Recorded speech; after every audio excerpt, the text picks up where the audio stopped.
The boundaries between cultures are becoming increasingly blurred.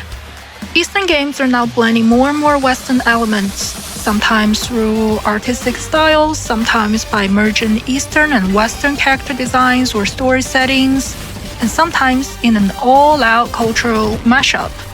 Today, let's explore those unmistakable parts of Western culture hidden in Asian games, the cultural specialties that have made their way into Eastern cultures. One of the clearest places you can spot these cultural crossover is in the art design. Let's take Phantom Blade Zero, one of the most hyped Chinese games right now.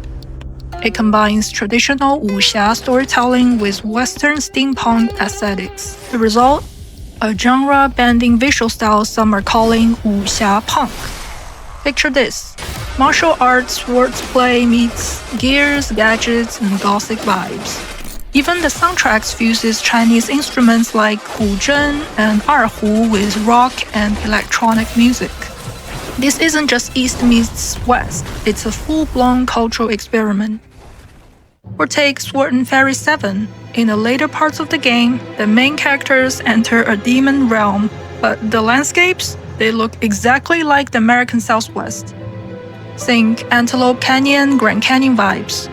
Not saying America is the demon realm, but the art team definitely has some fun with the idea.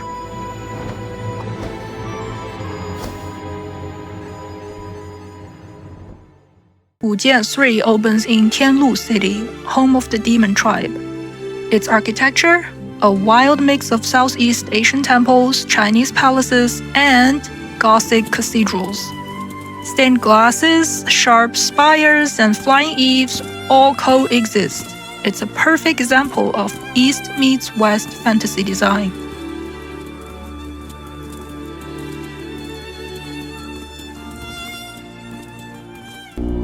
Then there is Fist Forged in Shadow Torch, a Metroidvania-style action game set in the fictional old Shanghai. Historically, Shanghai was already a melting pot of Eastern and Western influences, and the game architecture blends Shanghainese Shikumen, Western columns, and classic Dieselpunk machineries. What's more, the game doesn't just borrow Western sci-fi aesthetics, it also pays homage to classic Western titles, which is offering a very unique Chinese perspective on Western-style gameplay.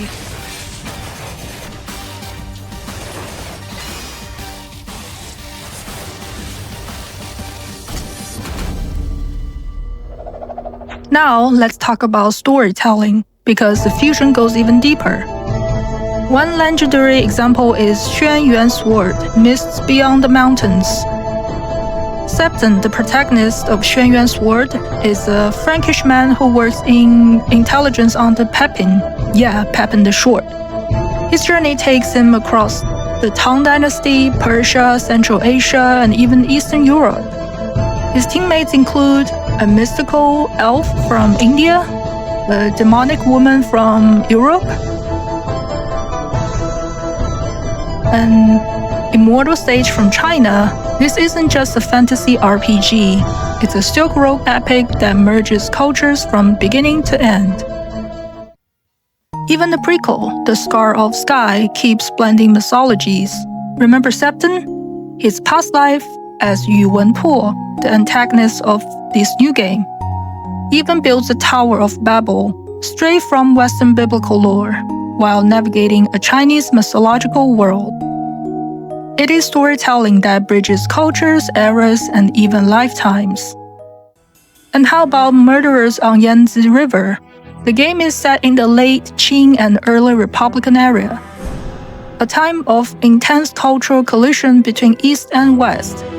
Players take on the role of a detective, solving mysteries, Sherlock Holmes style, but within a society governed by a mix of Confucian ethics and modern legal systems.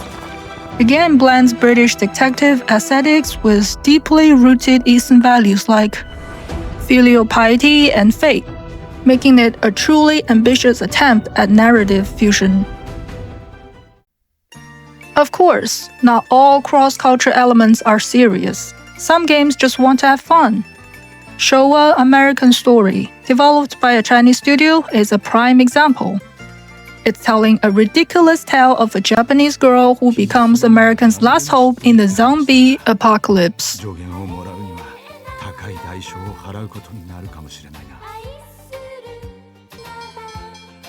The game is a glorious mess.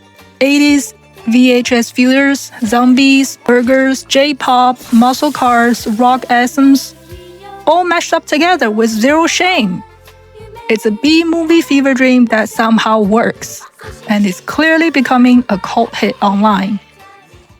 Then there is Persona series from Japan. At its core, it's about high school life in Tokyo, but otherworldly sections, they're a culture explosion.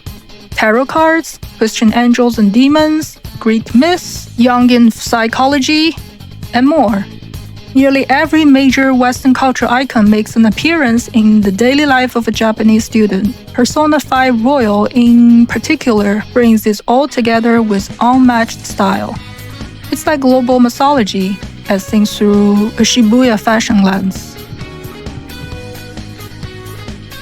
Cultural fusion in games is a reflection of a real-world global interactions. Through these virtual worlds, players are subtly exposed to different values, aesthetics, and beliefs of other civilizations. Games like these help us break stereotypes, and they expand our perspective, and they remind us that creativity has no borders. Today, we looked at how Western culture is showing up in Eastern games. Next time, we'll flip the lens and explore how Eastern culture is quietly shaping Western titles. So hit that subscribe button and get ready for part 2, Eastern Magic in Western Games. See you there.